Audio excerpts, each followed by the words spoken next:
Thanks for your patience. Everybody seems to have an easier time waiting when they know we're getting our stuff together to give it away. So I knew that you were all going to be patient. We're going to try and make this real quick, and then I'm going to introduce the Executive Director of the Creative District. She's going to have a few words to say. Let's see. Our first surprise is a gift basket from Tease Me, Treat Me. And we usually just do the last three numbers of these tickets, so start looking. Four numbers. 6485. 6485. welcome. Can you hold that? I'll make it easy for you. Stay in the seat, we're here to deliver.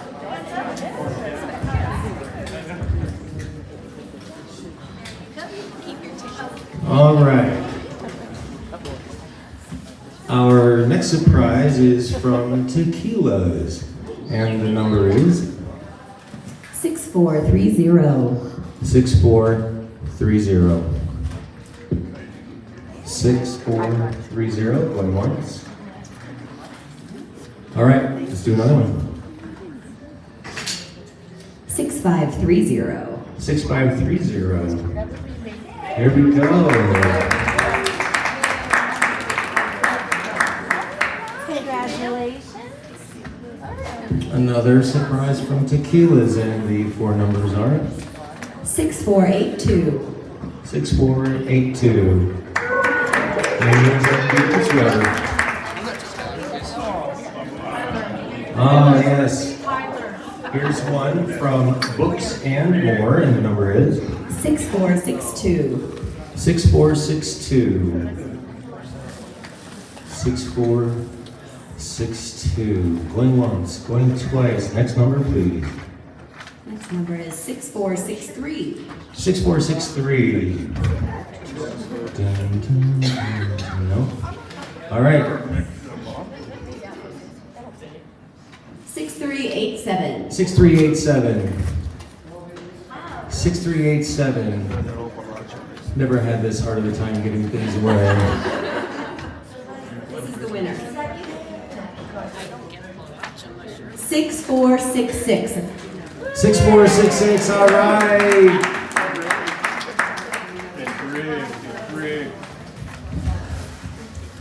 All right, so does anybody feel their ticket burning a hole in their pocket? Because this thing is heavy. Yep. It's on fire. Who is this from? Oh my goodness. This just came in today. Colorado Land Properties. This is for, was anybody here for my earlier set today? No, so I can use this again? This is for 250 gumballs. Or many candy canes. 250 bucks. Are you ready? The winner is 6320. 6320.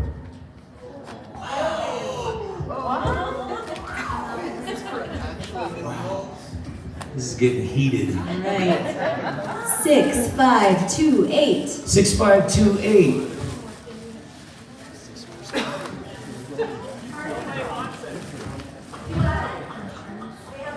We have a winner. Yay!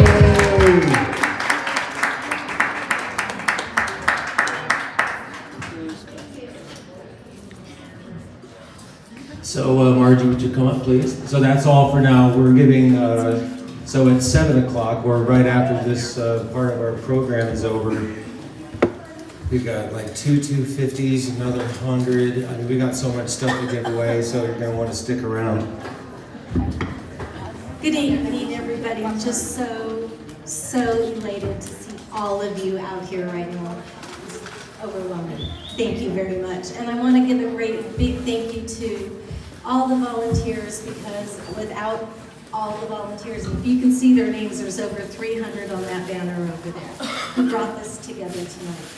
But first of all, I'd like to thank Marilyn Luger, and I don't believe she's here, but she's the one who actually brought the Smithsonian to Trinidad in 2020, and then you know what happened. We had COVID. And so when I took on, I inherited it, and here we are today. So lovely. So a lot of great things happening with Creative District. We have in the works in the 2024, we are hoping to have an all-women's, all-local art exhibit in July. We're working on a scenic byway exhibit in August. So that'll be really great. It just left the DIA on the Capitol and it's working its way down here to Trinidad. Other than that, I really don't have a whole lot to say except that I want to introduce. Margie, the Literary Festival. I don't know if any of you guys heard about the Literary Festival and our open mic every Saturday during the spring and summer. But it was fabulous, and I would highly recommend that you keep your eyes open for next year because it was wonderful. Laura and Virginia and Hillary DePaula, and I don't know how many other people were involved in that, Laura? A handful. Not that many, but yeah, a handful. They had dinner, they had just the most wonderful experience, yeah? Yeah, we did. We had a wonderful literary fest, and we'll have another better one, and we are continuing the second Saturday poetry through the winter. Right on, so now you have it. So if you want to come and read your poems or listen to poetry or books or whatever, second Saturdays, refreshments are. And for you under 21, you can, come up and it's all open to every age, so it's not just open mic for adults, for everybody's included. All right, well, I will hand this back to Ken, or well, better known as Buddy, who we could not have done without. So Ken has actually been the one who really produced this whole thing, all 7 exhibits here today, Brim and Corn Mothers, Matriarch, Patriarch, all will be happening all through January. So I'm going to hand this over to him. Thank you, Ken. Thank you, Margie. Yay, Creative District. Oh boy. So this is the last, where are my notes?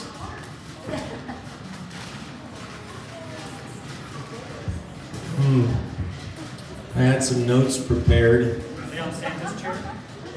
Yes, one moment. Here for Jovi, everyone. Has everybody seen Don't We Love Her in the film? We just call it the film, not Elf the film. I mean, we all know the movie, right?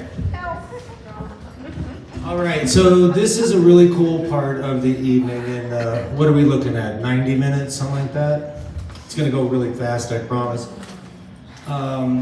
Blue Sage is an organization out of, can never remember, is it Paonia? It is Paonia, so I guess I did remember it was Paonia. Out of Paonia, and they put together this idea, a way in which we could collect and share stories derived from the community. And in the house tonight, we've got an incredible group of performers coming out of CU Boulder.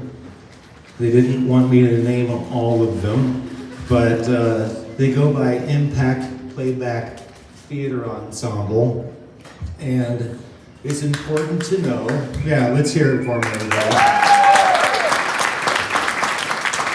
It's important for you to know that this is improvisational theater,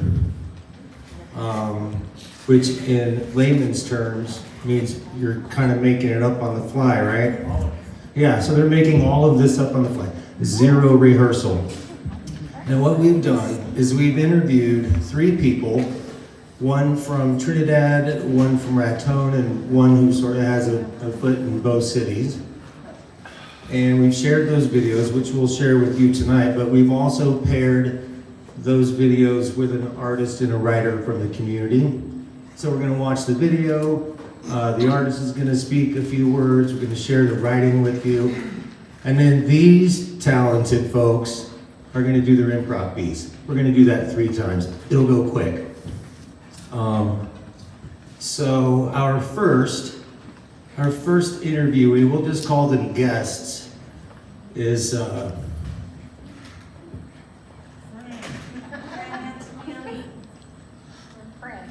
who knows Fran?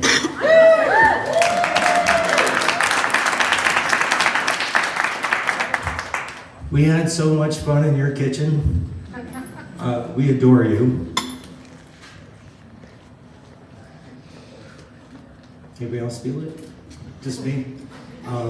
We want to honor and thank you for everything that you've done for the community, who you are, and hopefully we begin to scratch the surface with this. Thanks.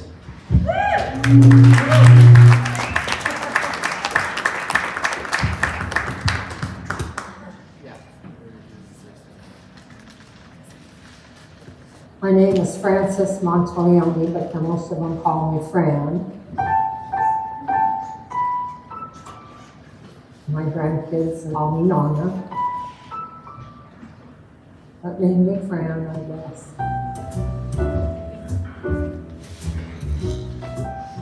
My grandfather came 1905, worked in the mines.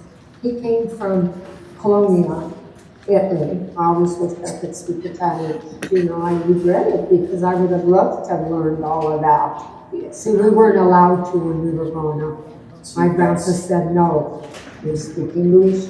My grandmother, her 4 sisters, and her brother and her mom and dad all came and settled here in Trinidad. And my grandpa and her ended up meeting and they got married. Then they had my dad, and then he had 3 brothers and a sister. We never knew my grandma, but the aunts, all 4 aunts, took care of us and taught us how to cook and how to do everything. My mom learned how, because she was not Italian, she was Irish and English, learned how to cook the Italian way. And then that's how I was taught. My dad taught me the business, how to run it, how to do the bookwork, all of that. So I've been in business 46 years in Trinidad. My dad and his brothers opened up a warehouse that sold produce, watermelons and potatoes and all of that. In 1973, they moved to Trinidad and bought a place on Cedar Street. And then the brothers broke up and my dad bought the place from all of them. He ran it until 78, and we would come down constantly to help because we enjoyed doing it. And then we bought the business. And then I ran it till 88. And it had a grocery store and a deli like I have. My dad would always tell me, this town needs an Italian restaurant. I was going to college after 25 years. I decided to go to Trinidad State and take business class. And I was in my last semester and I put on the goal setting, graduate, open Italian restaurant, where they all went crazy. And we opened in like 4 weeks. Then they wanted to sell it, and they were asking too much money for it. I thought, well, what are we going to do when we found this place? 23 years we've been here in this place. I just love Trinidad and I always have, and I could have moved many times and I never did. We have still a lot of family here that still lives here from those sisters, and we all get together every Tuesday night and we have happy hour, all of us go. My daughter gave me an 80th birthday party. There were people there I did not expect to be there, and they were there for me. You know, we know so many people that they're like family, and that's what makes the difference.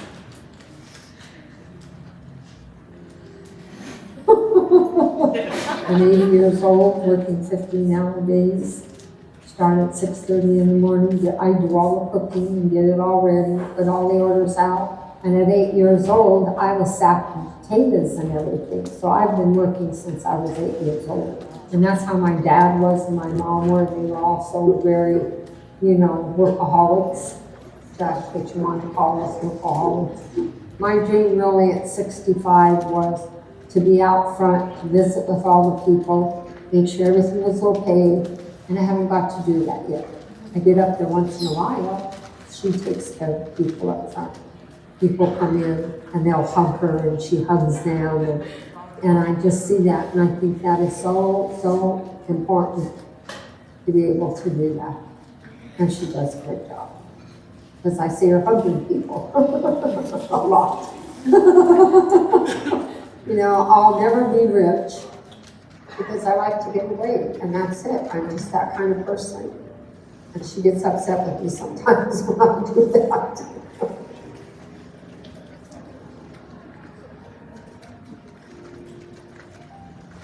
It's a small town. It's growing, which is good. If I got rich, I would have a place for the homeless. And you would only come in if you wanted to change your life. And we would help you change your life. I've always said if I had all this money that I could do something like that, I would do that.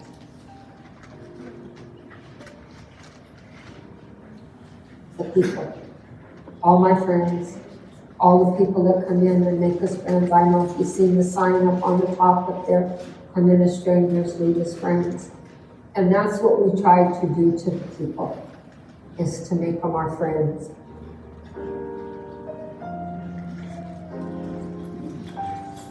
Spaghetti, we make our garlic butter. We put the garlic butter and the Alfredo sauce together. And that's the Fran sauce. That's what you're gonna get. We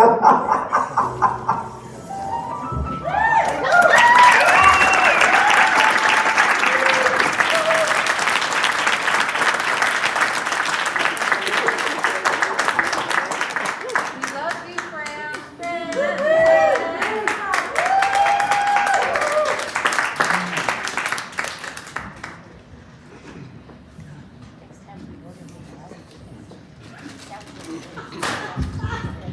I'm wondering, is Faith Lindsay in the house? Did she make it up? Oh, wonderful. How about you join us up here? We've not actually met. We've done some texting and whatnot, but that's about it. Nora, could you pop the lights for us up here? Thanks.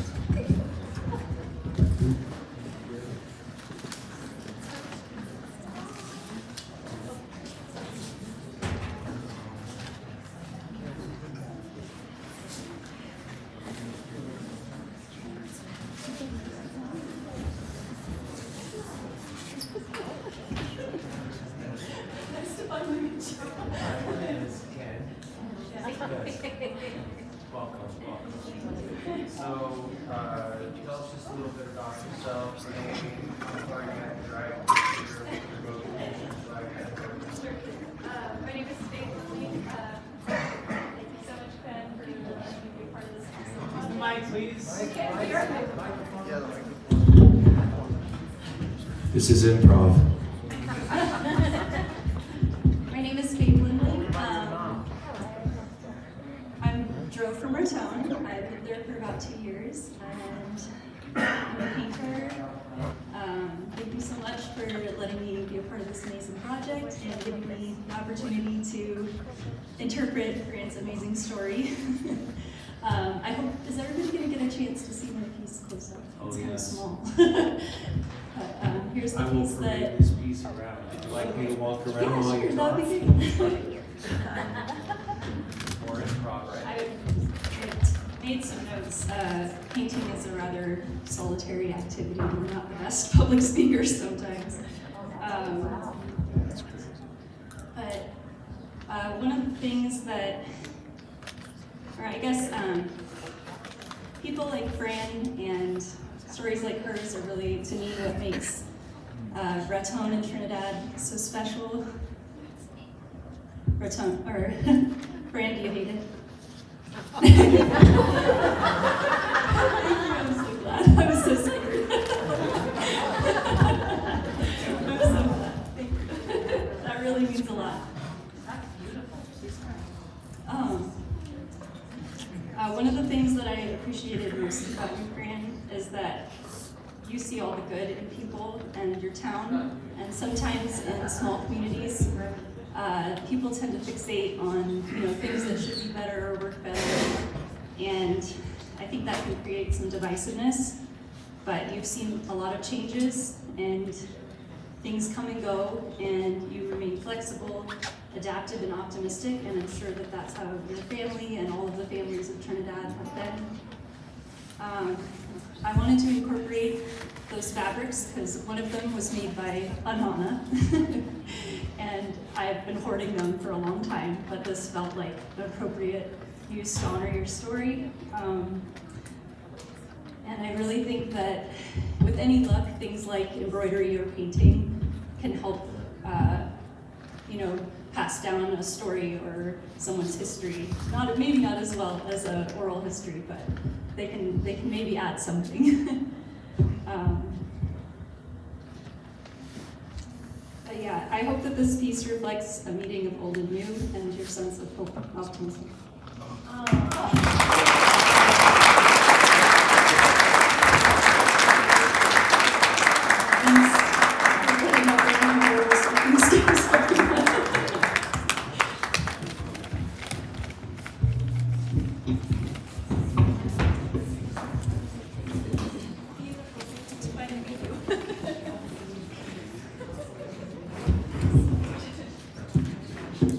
So a local writer by the name of Darby Shire wrote this. She wasn't able to be here tonight, so I'm reading it on her behalf.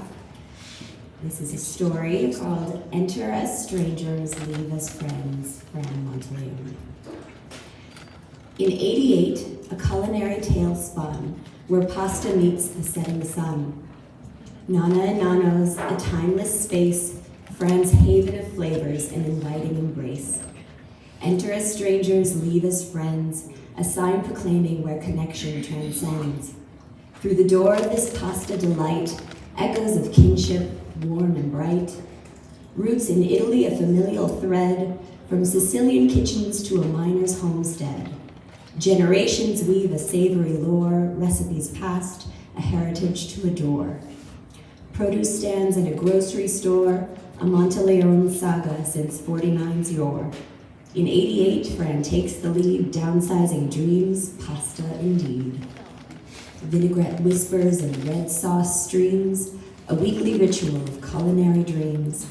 Trinidad, a town in vibrant flow, Yelp, TripAdvisor, a review echo. Adapting with flair, vegan and free, a menu diverse as the Trinidad Sea. Consistency's heartbeat in the kitchen song, where passion and hot food belong. For Fran, it's the people, the heart of the feast, customers and staff like a shared family feast.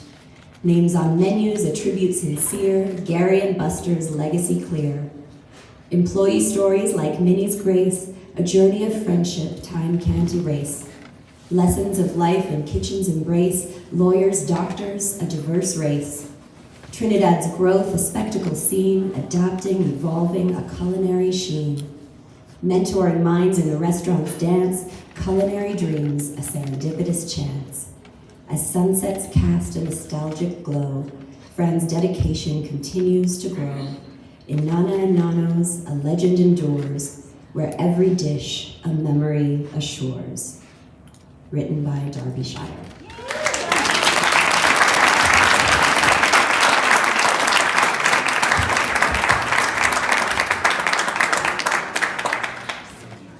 Phoenix, did you make it up? No, another artist that needed to travel a long way? No Phoenix? Cool.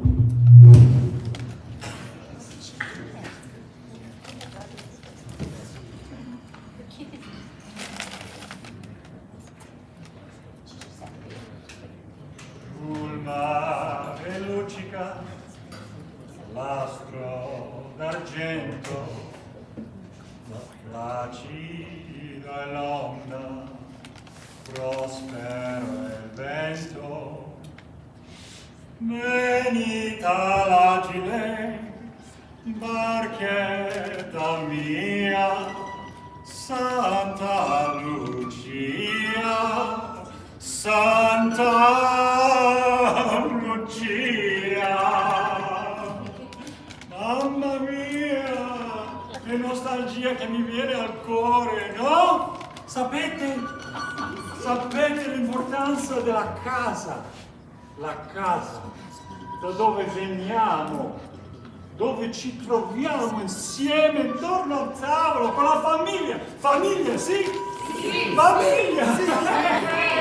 E il cibo, mamma mia, il cibo che fa crescere l'anima, no? Fran, When I came here, I gave you many things. I did not give you my language. That you had to invent and find. But Fran, what you have created, Well, right I never could have guessed. today, we are making Fran's sauce. Now, this has a lot of butter and garlic and Alfredo, but it's so much more than that. In Fran's sauce, we have rich family history, people supporting each other. We have community. You have love. So much love. And more love. So much more love. There's no place like Canadanos. Absolutely not. We enter as strangers and leave as friends. In Italiano, straniero vuol dire means foreigner. Straniero, stranger. I came here knowing no one. And now, my granddaughter is the center of the town. Everyone calls her Grandma, Nana, and they come to her table. And no one leaves as a stranger. You see the best in everyone. You bring smiles to faces. You nourish bodies and communities. That is a legacy worth singing about. It wasn't always easy. I was 8 years old, and I had to put in work. And all for you all to be here, for you all to be tasting this meal that has been running through my whole family. And it still isn't easy. I'm 80 years old, and I work 15 hours a day. Figlia mia. Ah! Figlia mia. Ah! But it's the people that keep me here, doing it. Every day putting in tireless work. Because I love each and every one of you, the community. I could have moved 100 times, but I never did. You can feed someone's stomach, but you can also feed their soul. You can feed their sense of belonging. And your food does that. Creates community with a single dish. Hey, enough talking, let's eat! Yeah! Let's eat!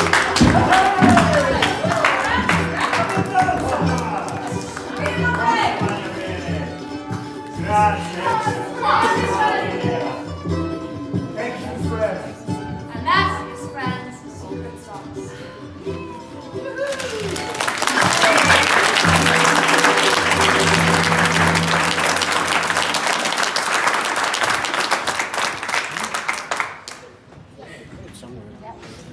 Ren, would you like to say anything?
My friends call me usually Kayvon, but Vaughn, I get quite a bit as well.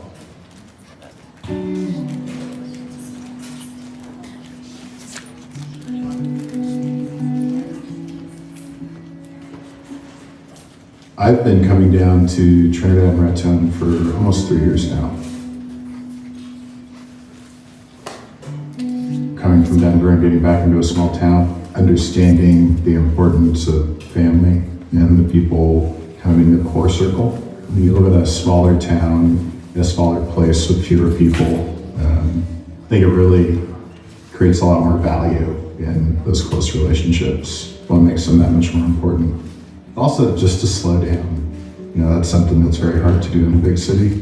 Being in Denver and just not having peace and quiet, not having open space where there are no people, not having as much privacy as I think you can garner in a place like Trinidad or Raton.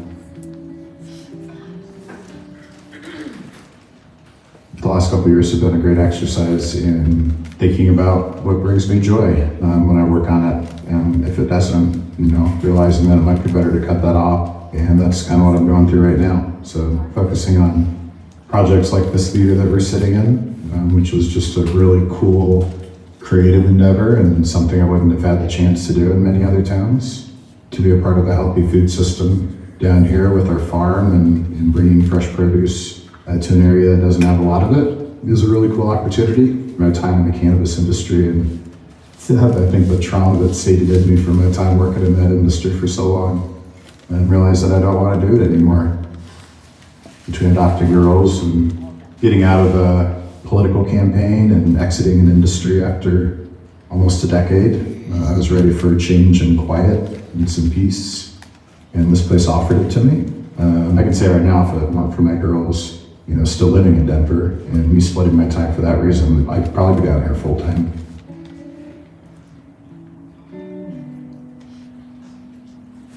Since moving here, the changes that have probably made the biggest impact is the momentum that we're gaining and kind of being in unison in what we want this place to be.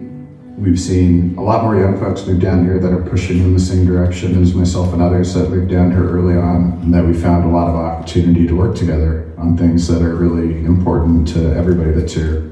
Local job creation and local ownership and healthy food systems and thriving creative culture and building this rec industry together, because we know how important that's going to be for the economic vitality of the town. Before I got to Raton or Trinidad, had the pizzeria, the cannabis business, and the consultancy, and the arts magazine, and the real estate work. So coming down to Trinidad and Raton and having all these different buildings with different businesses in them, different problems to solve, being able to move around and work on something new depending on where my mind and emotions are. Having a dad that wasn't around all that often, who had put us in some financial difficulties because of a gambling addiction, have a mom that worked 2 to 3 jobs most of my childhood to keep us afloat after we lost our house, I think made change seem less scary, because I think I got to understand it's pretty inevitable at any point in life. I get less emotional about change than a lot of people around me. You can't lack emotion forever, but at the end of projects, I take time to reflect and have my emotion about things, but in the moment, it's about getting things done and trying to make them successful. In Raton specifically, because there's not a whole lot that drives people to where we're at right now, which is the historic downtown. As businesses are coming back here, and we're starting to see more life in the historic downtown, but you can't really see it unless you're walking around. Spend an hour or two just walking every city block, checking out these historic buildings, peering in windows, visiting the shops, because I think there are some surprises here that you just wouldn't see otherwise. If I were to leave Raton, probably the thing I'd miss the most would be the people that I've met here. There's not a lot of places in the country that are really proud of their history.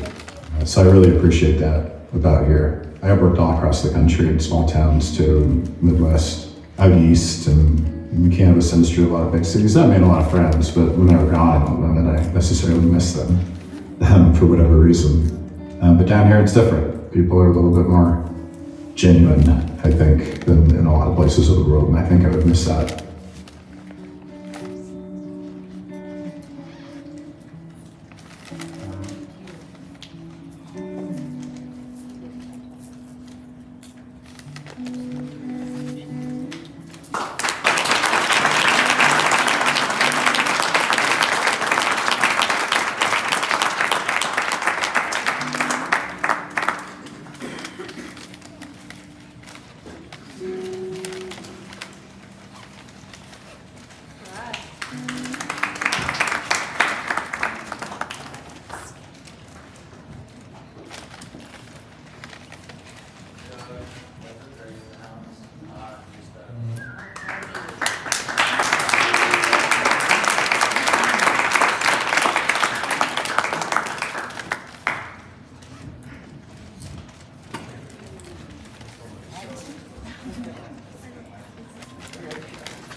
Hello, hello, yes. So, Doug Holdren, everyone.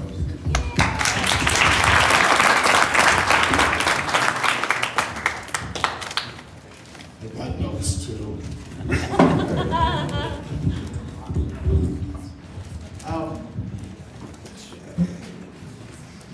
Somewhere along the line, I came across one of those lists that you see on the internet, and it was a list of places in America, the best places in America to reinvent yourself.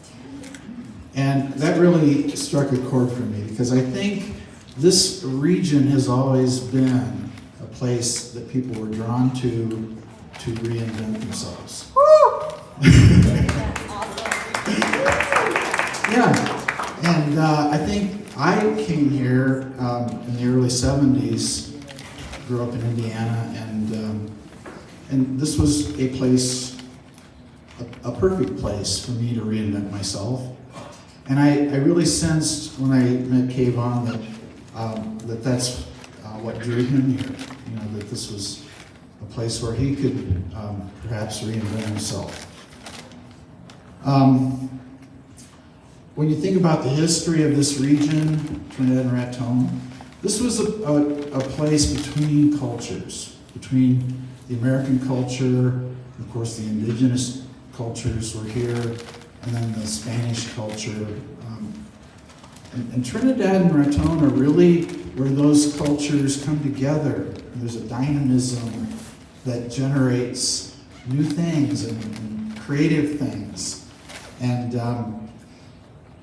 Kayvon, you know, as probably everybody, or some of us at least know, acquired a whole bunch of old buildings and breathed new life into them.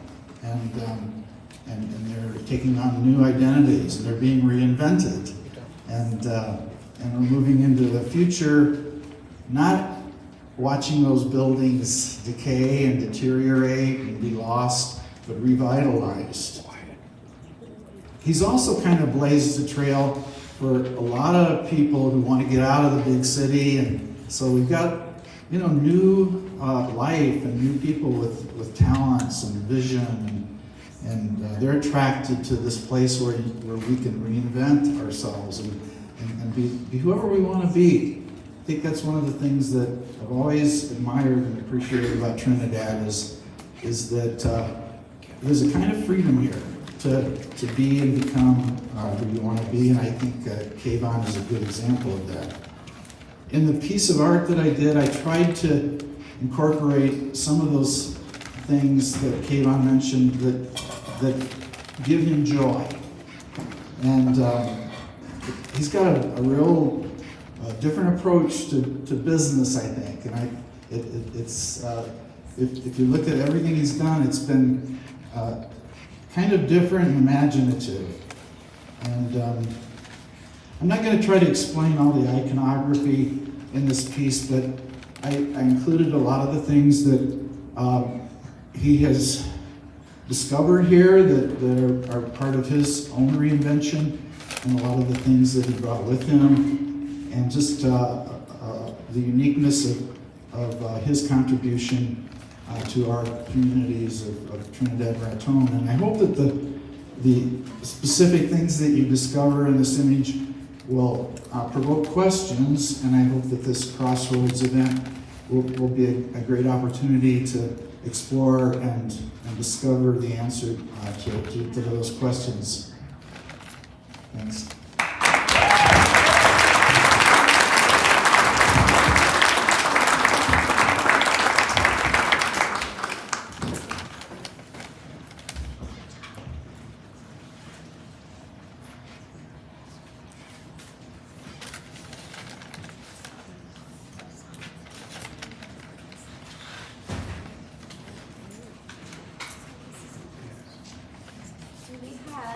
Derek Thomas Sr. in the house.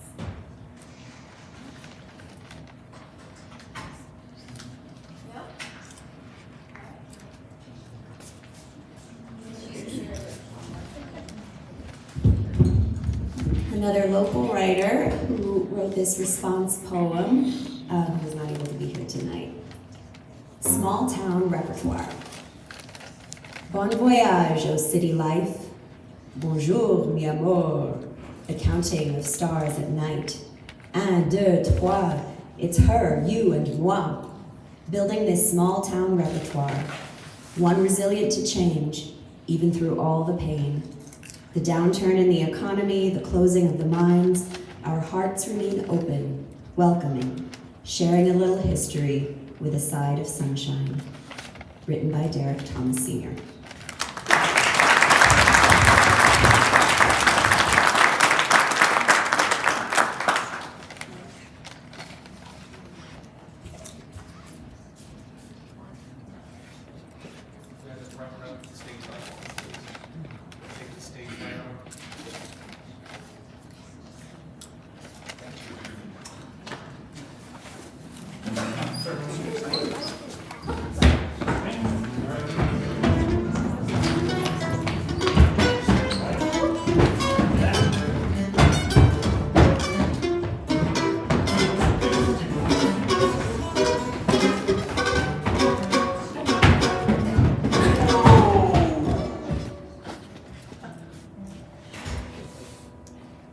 That pace up for long. Take something out of here. Just stop. Hi, how are you? Hey! I'm Kayla.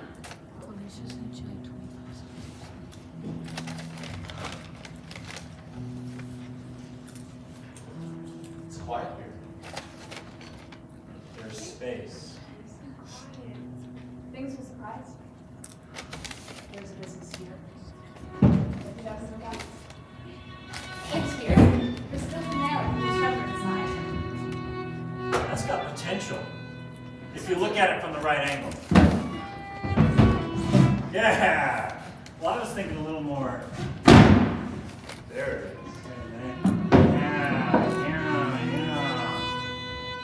Yeah. This could be something truly beautiful. This place has roots. Roots we can build on. My daughters are over there. There are also roots growing in other soil. I'm gonna leave half myself here. I'll be back. We'll be waiting. Okay.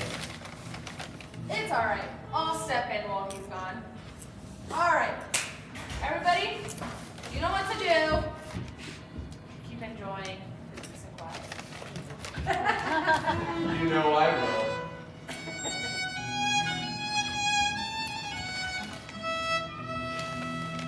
Oh, God. Oh, it only takes so much of that place. Welcome back. Oh, Miss ya. thank you. Welcome to the real Devon. Yeah. How many do you think are up there? More than I can count. Millions. Billions. Possibility. Space to breathe. Space to feel what you're feeling. Once you get on the project. Oh, yeah. It's okay though. You can do what makes us happy. Here. Here. Here where it's real. Girls, I'll be back. And boy.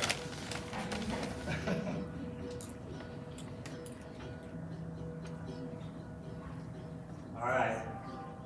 Let's build. You gotta start in here first. Oh, that's been growing for a time. Yeah.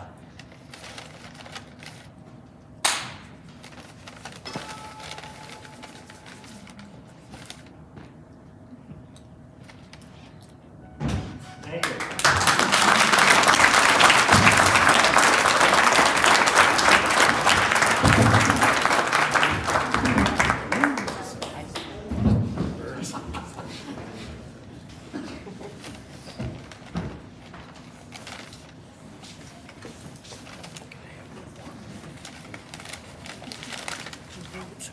They call me Sandy. My brothers would call me Sanducci. Not too.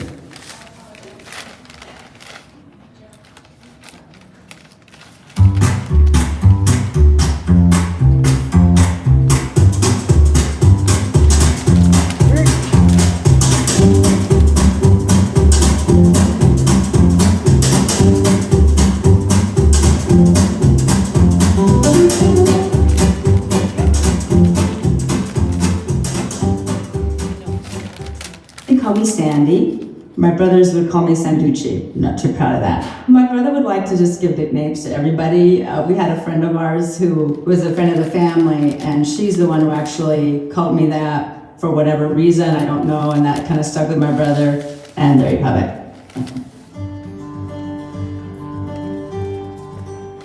We have 4 generations. The business has been here for 67 years this September. So my mother and father came here in 1956. I left in 80, so I would say probably an average of maybe going on 68 years for all of us.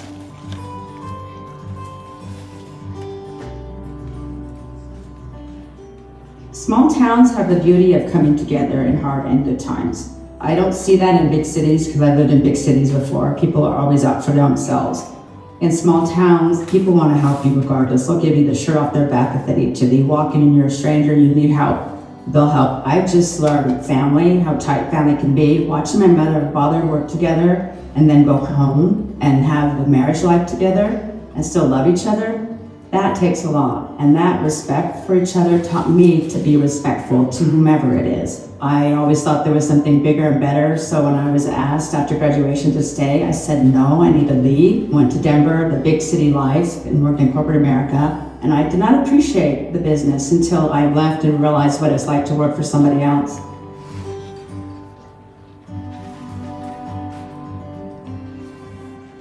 When you have a business, you have to dedicate yourself nonstop.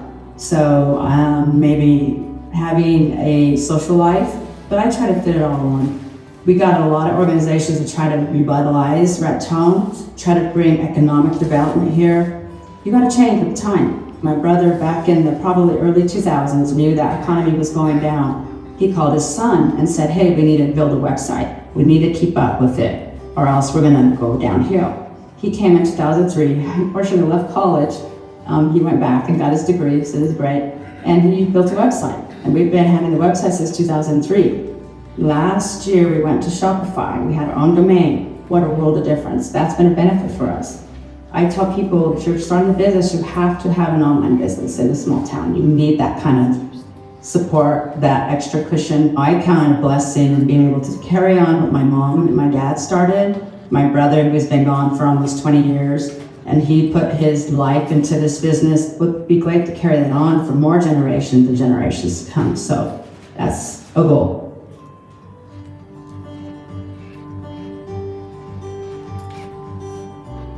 And I feel like I've been very blessed with my mother and father. My dad, at a young age, told me, you're no better than anybody else, but nobody else is better than you. So that really made me think, everybody's equal. Being raised as a young child here, we were a minority, right, Hispanic. Sadly, my mother and father didn't teach us the language, they're fluent, because they thought we'd be harassed growing up. To me, that's a shame because that's my heritage. I'm learning it by apps and certain classes, things like that. But my parents would always, tell me, look in the mirror. If you're done good that day, you've done good. You have to always find the good in everything. There's the good and bad part. In whatever situation, there's always something positive. You have to find it. When I first came back for the business, and I've gone for 25 years, people would call my mom and dad grandma and grandpa. And I got a little offended. I'm like, are they related? And I come to find out they've become like the grandma and grandpa of Raton. All of us, we like to treat each other like family.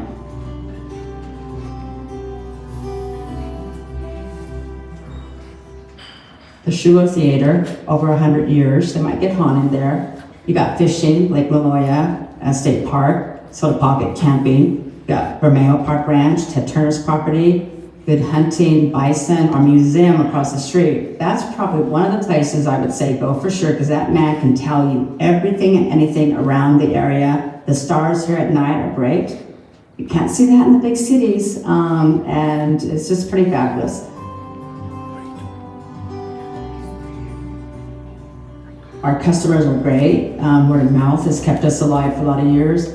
The relationships we've developed with people who are all over the world is fabulous. I would miss that the most, the relationship with our customers.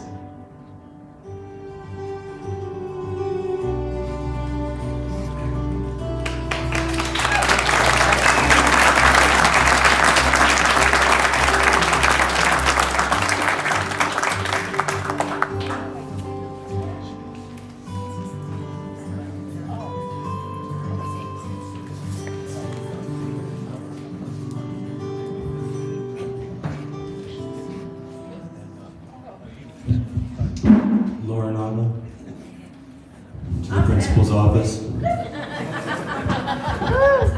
know about it. You're not gonna stand on it, are you? No, well, I could. I'll be right back. Can you entertain us down? Yes, I can. So, I made notes, even though I can talk a lot and I don't read notes, but I just wanted to make sure I said the right things, because sometimes I get a little carried away. But I'm really honored to be included here in this great effort, this whole Smithsonian thing, and all the folks coming from everywhere, the artists, the makers, the farmers, just the humans. And we're converging here to share our stories at our Space to Create. So this is the Space to Create that we had dreams of quite a few years ago, before COVID, as a place for artists to come and share. And here we are, and we're opening it more than just like an elitist kind of artist thing. It's the community. It's theater from Boulder. It's all kinds of wonderful things. I'm excited from the beginning. So I moved here from San Francisco. My mom, Trish Keck, some of you know her. She's since passed, and she's passed the torch to me to continue on. And she grew up on a farm in eastern New Mexico. All right, so I'm from New Mexico. So when Ken asked me to do this story, or to do Solanos, I was like, oh yeah, I know Solanos. I got a pair of stilettos fixed there. Like it's the most amazing shoe repair ever, like in all my travels. And I knew what I was gonna do. I was like, yeah, I know Solanos, I can do that. And then I went over there and I started taking photographs and really looking at the space that I had been in so many times. And I was moved to a different place of not just this store and this beautiful woman, this elegant woman that I thought was very admirable. I went home. So my uncles, my grandpa, everybody in my family grew up in the farms and the ranches, and they all had hats. I went to my cousin's house for Thanksgiving, and he got out his old hat, and he showed me his old hat. And he's like, oh, and these are Granddad's boots. And I was like, and when you go to Solanos, it's everywhere, there's stories, and it's so exciting. And let me look at my notes, because I'm rambling again. Let's see, blah, blah, blah, old photos. Okay, so I met Sandy in person. I guess I'd met her before, but I didn't really know her. And she was so warm, even more lovely than her video. Like that video, you gotta go meet her if you haven't met her. She's just an amazing woman. And so I went back into my studio and I was nervous. I was like, before I knew it, I was like, yeah, I can do this, I got this. And then I was like, this is kind of deep. Like, I don't want to just make any old thing. And so I started, and can you bring this up here so I can talk about it? I don't want to get in front of the speakers and go, so here, the first thing I did is I made a container, because Solanos is like a container of all the histories from Trinidad to, Raton to Cimarron, all around. It's just our land here. And so I made a container, and the container wasn't going to be just a pot. It had movement. And then I started thinking about the hats, and I was looking at the picture of the Bronc rider, and his hat was flying off, and the songwriter with the hat, a white hat, and you knew he was a good guy. And so I was like, how can I communicate this with art? It's like so much stuff. So I just started feeling it with my family, and I wanted to show Sandy how warm and deep and earthy she was. So I started there, and I made a movement place, and I put a little Fisher's Peak. I think that's in the front right now. I had to put a Fisher's Peak, even though it's not in Raton. But I'm like, I'm from Trinidad. We gotta have a Fisher's Peak on this piece. And then she talks about, in the unedited video, she talks about Mount Capulan, which is a favorite of mine. I try to go there seasonally because it's so different every season. So I put like her, like just the mother of our land, to represent. She just brings all of us in. And I just started putting like boots and hats and the stories of the hats, the places the hats have been, just represented so much for me, and I just enjoyed it. And then I put there's this really cool old wagon wheel there, and I just thought that this is like the stories coming through the wheel of life, you know, the moving of the people from the past to the future and coming together, and blah, blah, blah. I'm doing this again. I'm at the end of my notes. So I wanted it to be about Sandy and how she contained family, community, stories, and the essence of the land that we all share. So earthy beauty and elegance of Sandy is what I was hoping to convey in this. So thank you very much. Thank you again.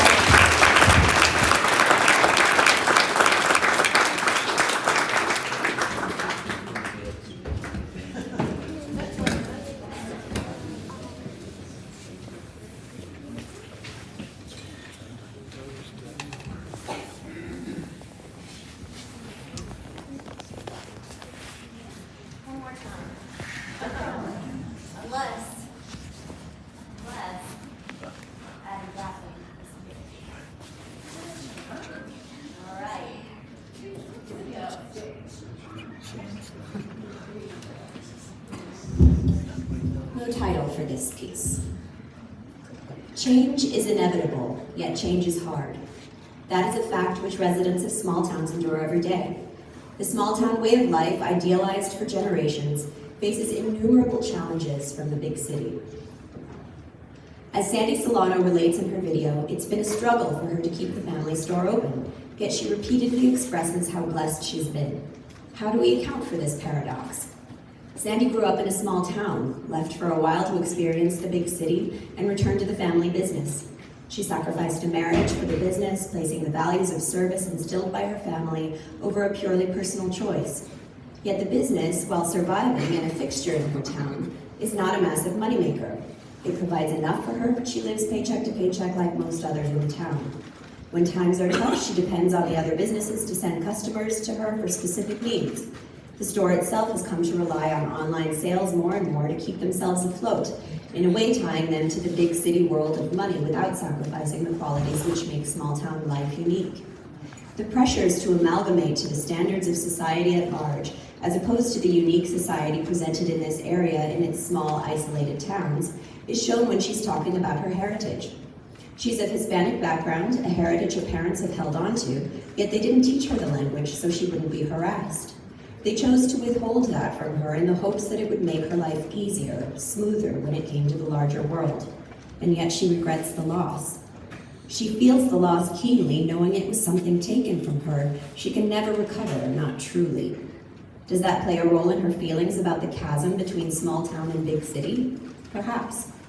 A point which nearly escapes, but I think is crucial, is the differing views of people. On the one hand, the perception of the big city is that everyone is out for themselves, the dog-eat-dog world and I'm wearing milk-bone underwear view of life. That may well be what she experienced and something that helped make her choice to return easier. And when she returned, she slipped right back into the service mentality taught by her church and her parents, treating customers like family and not applying pressure to buy. When asked about the one thing she'd miss, Sandy naturally enough mentions the customers and the personal relationships that have formed. But she also broadens that to include the online customers they have, the ones who order custom hats crafted to fit their head and their head alone. These people have become part of her extended family, albeit at a remove which preserves the uniqueness of the town. Here too, the paradox is evident. In the city where the stores are profitable, there is the pressure on customers to spend money where each person strives for their personal achievements. In a town where the stores struggle to survive, there is no such pressure, leading to challenges keeping the doors open and a reliance on an online presence to supplement the in-town income. And you could argue that the devotion required to keep the business open, the constant attention to detail and improvement necessary to get those few town dollars, cost her marriage. She chose a family by blood and a family by choice, customers, over her family by choice, husband. The last question I want to explore is whether the sense of family, of interconnectedness in a small town is a cause of the cohesion or a product of it. A case could be made for either. Sandy relates her experience returning to town and having people call her parents grandma and grandpa, even though they were unrelated. She attributes this to her parents' teachings and leadership in the community, something which wouldn't be possible in a city. As a result of this extended sense of family, the community stands together when times are hard. But could it have worked the other way? Times get hard and the townfolk realize no help is coming from the city. They have to depend on each other or they will fall.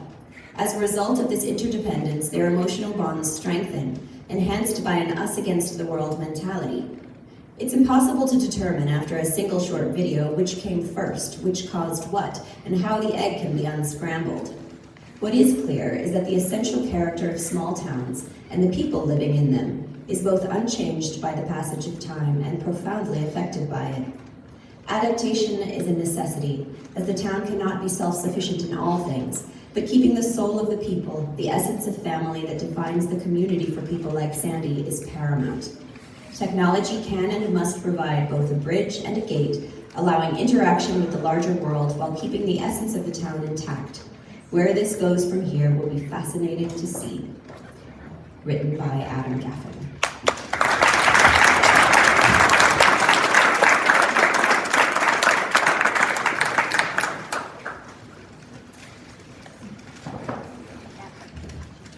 I've lived here all my life, but it's time to see something new. I go out. I try the corporate world. That weird feeling you get. You're not working for yourself anymore. And you don't necessarily like the values that they have, the way they do business. That quote is tempting. So I come back.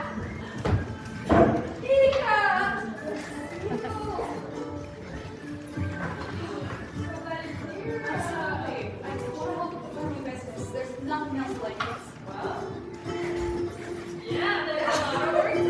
I'm so glad.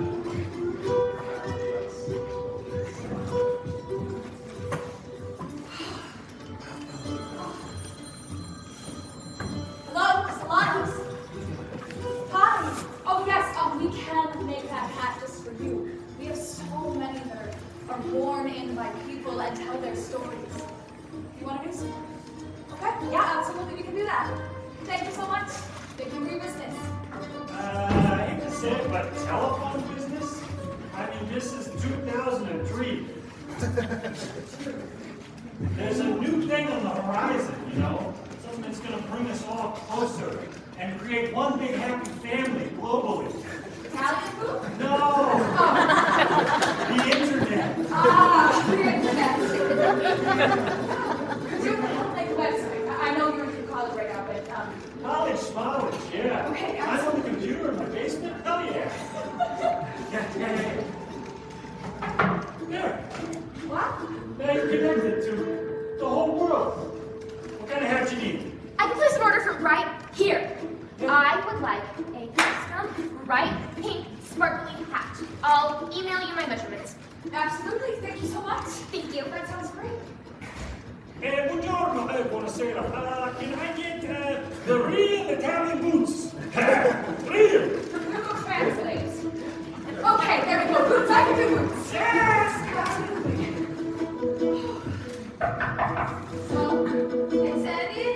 Hi, yeah, I did it last weekend. I think my head kind of shrunk. We can help with that.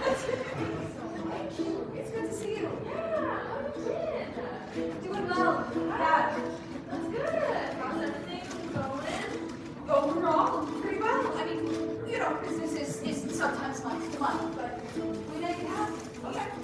Even when times are tough, I appreciate the support of people like you. And thank you for sending me your business the other day. I made sure I sent them to your grocery store. so admire how you connect with customers. It's like you want to. I made them tell them to treat everyone like family. So welcome to family. We're here when times are tough. We're here when times are good. We're here when you need a hat, or a boot, or a broken stiletto. Or a shirt off my back. Thank you, Unity. Welcome to Solano's. You contain multitudes.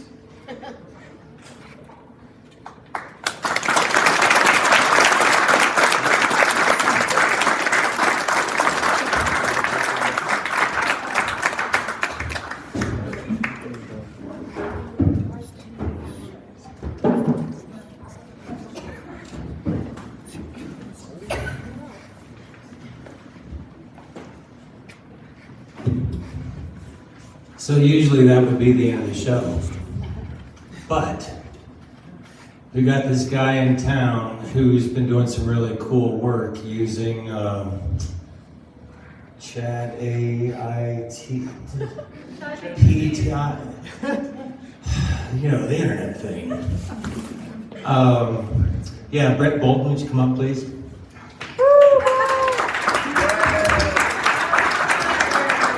So usually, as I said, I think this is usually near the end of the program. But I saw some work that Brett had put up online, and I thought, oh, this would be an opportunity to play with whatever it is he does. And one of the cool things about this whole part of the Smithsonian is that we're sort of aggregating the ways in which we're similar in a community and identifying with sort of the best parts of the people that we've shown up here tonight. And I thought it'd be really cool and meta to do a response piece to the response pieces. I don't think that's been done as part of Blue Sage Story Share yet. So you were kind enough to say yes to this, and I wonder if you might say a few words before we hit play. You'll have to come over here otherwise. I just want to thank y'all for coming out. This is really great. Really, really. Thank you.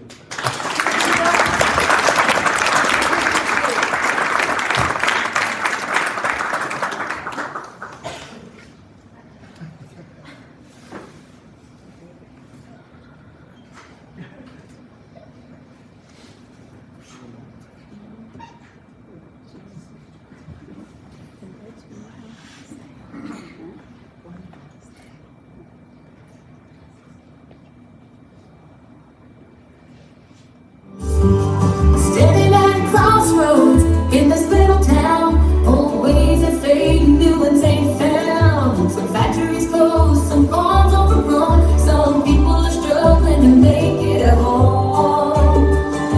Standing at crossroads, what will we do? Dreams of some people have turned into blues. Never give up, fight for the town, find a way forward and never back down.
bridge that divides.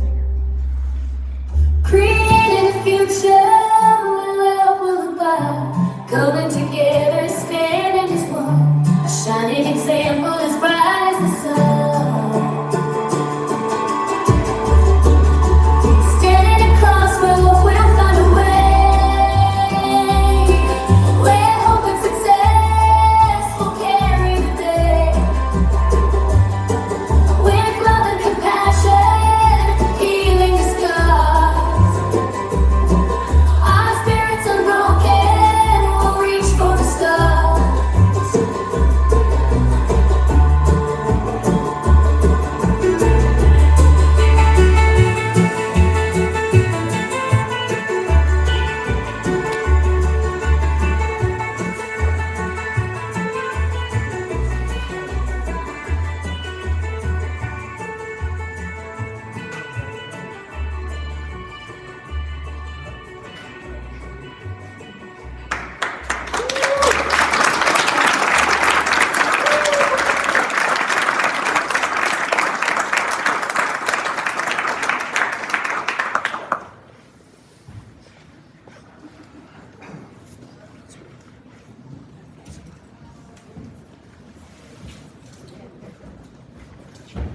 Hey, did you have more to say? We're gonna find out in a moment. How about a hand for Ken Chapin for putting his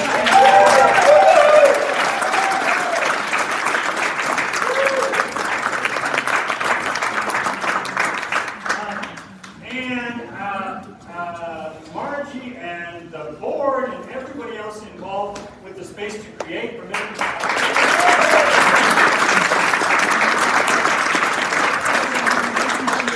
storytellers for sharing your stories and the artists for sharing your art with us today. Thank you.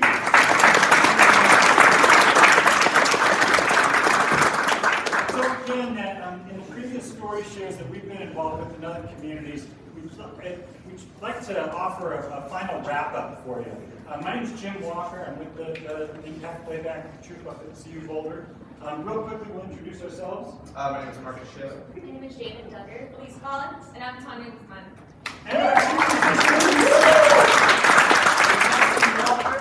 Hannah Jan.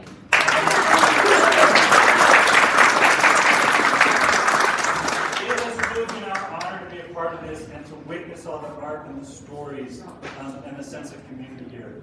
I'm curious what you're feeling. So I wonder if you all would mind just shouting out single words or short phrases. What's something that you're feeling? And we will try to do one final theatrical wrap up. up. Say it again. I'm all choked up. All choked up. Thank you.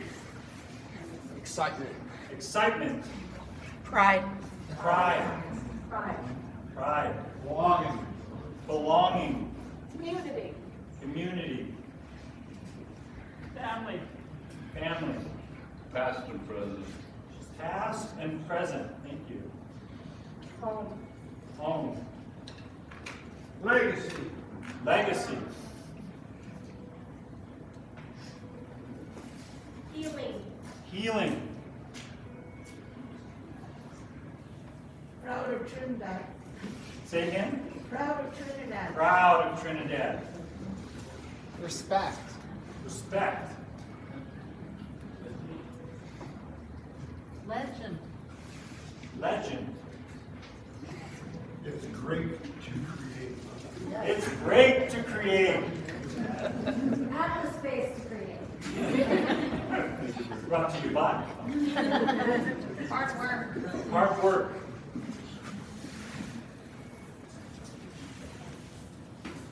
Final one. Great talent. Great talent. Historic heritage. Storied heritage. Historic. Historic heritage. Historic. Historic heritage. A flair to dare. Again? A flair to dare. A flair to dare. All right. Thank you all for sharing your stories, for sharing your heritage.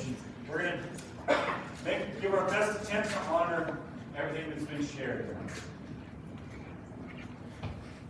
That's why. This is the space we chose. This is the space we grow. The space we nurture. The space where we stick together. Even when it gets a little bumpy. Right? Stay around. Work, hard work. So much hard work. And this is just pasta sauce.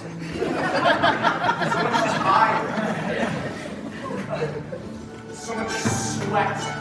Moving forward into the future. Such deep roots. Collaboration. Teamwork. So much family. This is how you build on solid ground. With the flair to dare.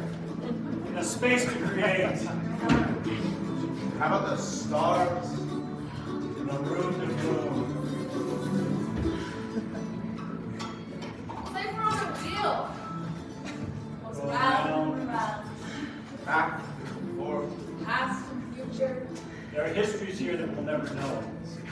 There are histories here we can celebrate. There are histories here that we can make. All right. I'll stay. All right. Even if I have to change.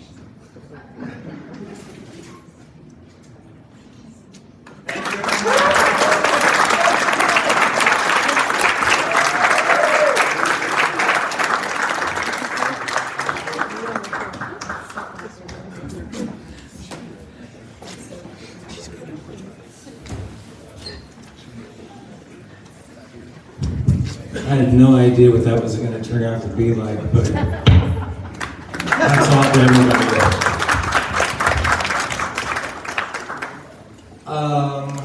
All right, so we got some stuff to dish out to y'all.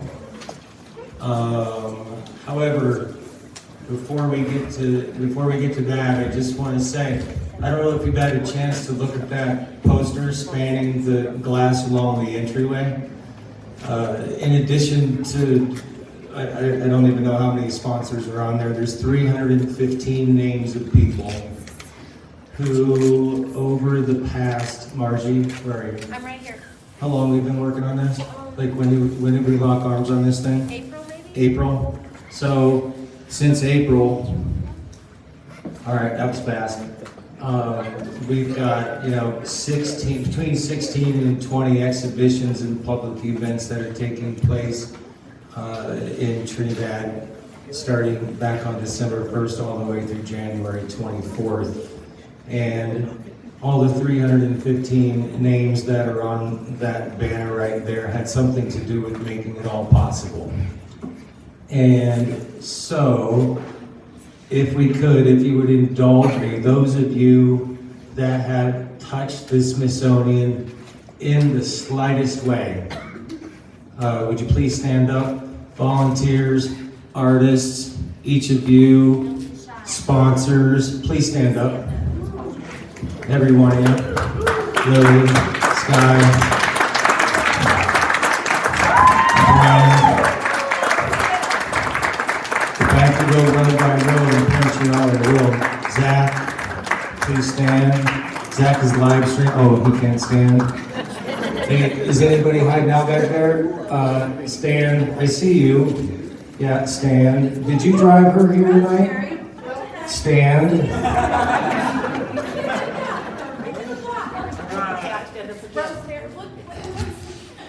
So here's what's cool about this project. Smithsonian is a monster, right? I mean, everybody's heard of it before. And one of the things that we were hoping to accomplish as a group of people who were putting this thing together was that we could create something that weighed as much as the Smithsonian so that when it left town, we weren't left with a vacuum. And all of these shows are an experiment. I mean, every single one of them. And every one of them is the seed. Like that tractor exhibit in there. We tried to have a tractor parade, which would have been pretty cool, right? Yeah. We just didn't gain traction. So we pivoted. Will Ferrell is alive and well. But we pivoted, right? And Anissa, I think that was your suggestion. Like, let's not let it go. Let's just do something else. It's usually my jam, but good looking out. So I just want to say that 10% of what is making the Smithsonian and all of these companion exhibits comes from outside of this community. The other 90% is a reflection of every one of you, some individually and collectively, from Wareford, Los Animas, and Colfax County, and up in Pueblo too. I mean, the reach and the draw of this project is incredible and unimaginable to me at the beginning of this. We had really very little. They gave us a seed and something to play with, and we built what I hope is something that turns out to be really fantastic.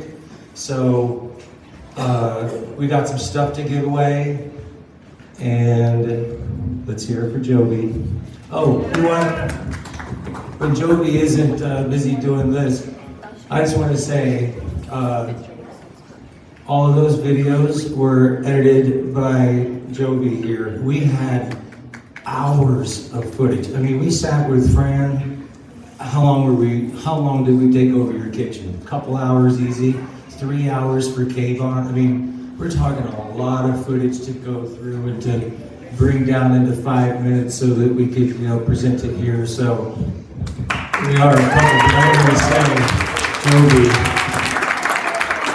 So come on up and let's go through these prizes real quick and get these nice people home. All right, our first, here we go, Sita's Kitchen. 6428. 6428. While we're waiting for you to dig in your pockets for 6428, one of the other things that we're doing with all of these stories is you'll notice that, you'll notice that on the left-hand side of this big open gallery space here are 4 cubicles. We wanted all of your hard work and the artists and the writers who contributed to this to live on past tonight. So we created a micro gallery. There's a Fran gallery, there's a Kayvon gallery, there's a Sandy gallery, and then our 4th space is going to be a little viewing room where you'll be able to come in during the week and all of these videos will be looped in. We're really gonna stretch the bounds of that room because 3 videos is really not enough. So Elizabeth Kelly is in the house from Trinidad Historic Preservation. Did I get that right? Trinidad Historic Preservation, and Jeff's probably not in here, but they did a documentary type thing about the built environment in Trinidad. And so after we premiered that down at Tri-Peaks, just go to the Trinidad Creative District website to get the dates. But we're going to be showing clips and like 5-minute shorts in that viewing room too. So that first spot there, we hope to be a hub of activity, for video and whatnot. So let's get another number. Nope. No, we gotta draw another one. All right, 6532. 6532. Yes! Yes, come on up, sir.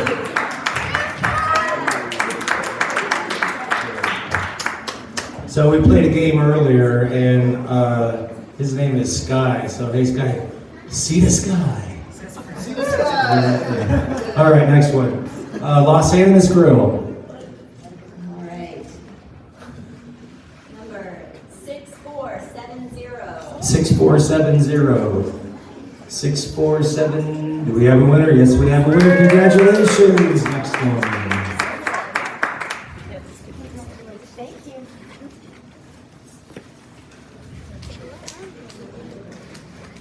Where's that from?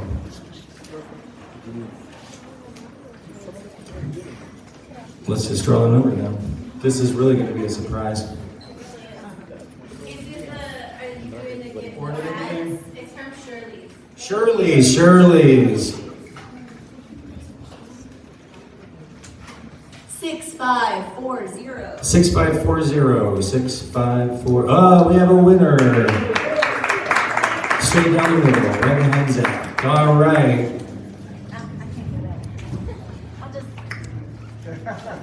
All right. Next we have a $100 gift certificate, good for anything, from SoCo Mountain Art Emporium, right over yonder.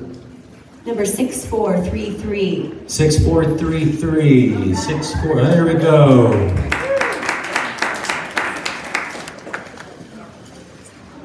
Are you guys doing an after party? Anybody else grow up in the theater? It was always a really great after party. Yeah,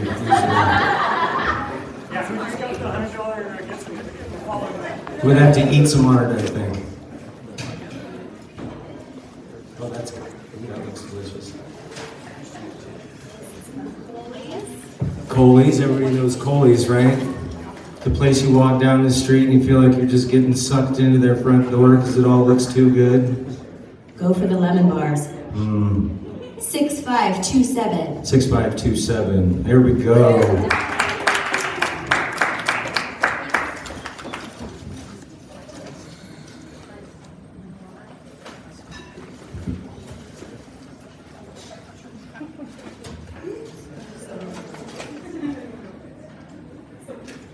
Who's that? Oh, MS Squared Cafe. Another.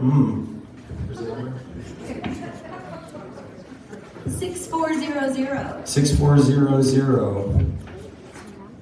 6400. All right, another one. 6465. 6465. 6465. All right. 6545. 6545. Bingo! All right.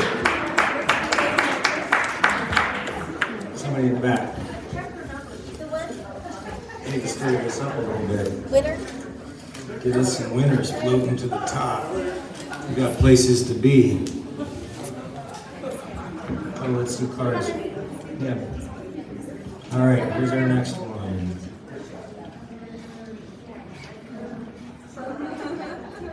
Purgatory Coffee House. The best part of waking up is purgatory in your cup.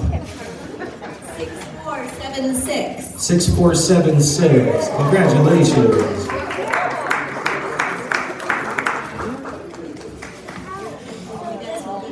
Uh-oh, here we go. Get those tickets out, warm them up, rub them together like Aladdin's lamp.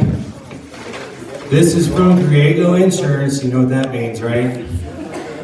Stuff's getting serious. Hold on a second. We really gotta win it. How many gumballs would somebody be able to get with this? So many gumballs, like 250 of them. 250 gumballs go to 6457. 6457. 6457. These never go on the first number. The suspense is good. We didn't fix this, did we? All right. All right, 6579. 6579. 6579. Everybody getting out your micro Sharpies to do a little report card action? You know you did it. 6458. 6458. There we go. All the way in the back. False alarm. Oh no. Get a rope.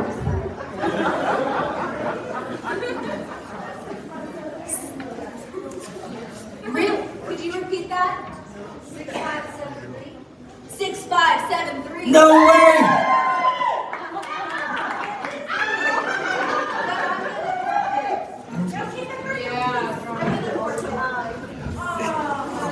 Like a true executive director, right?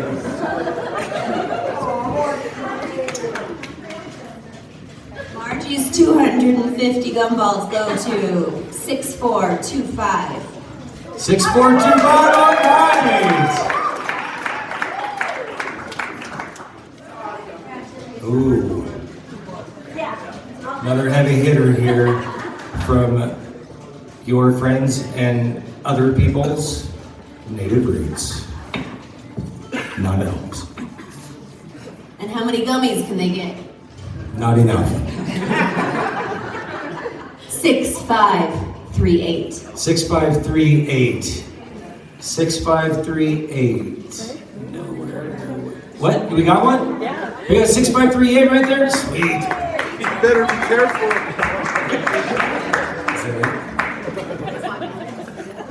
Are you 21 and over?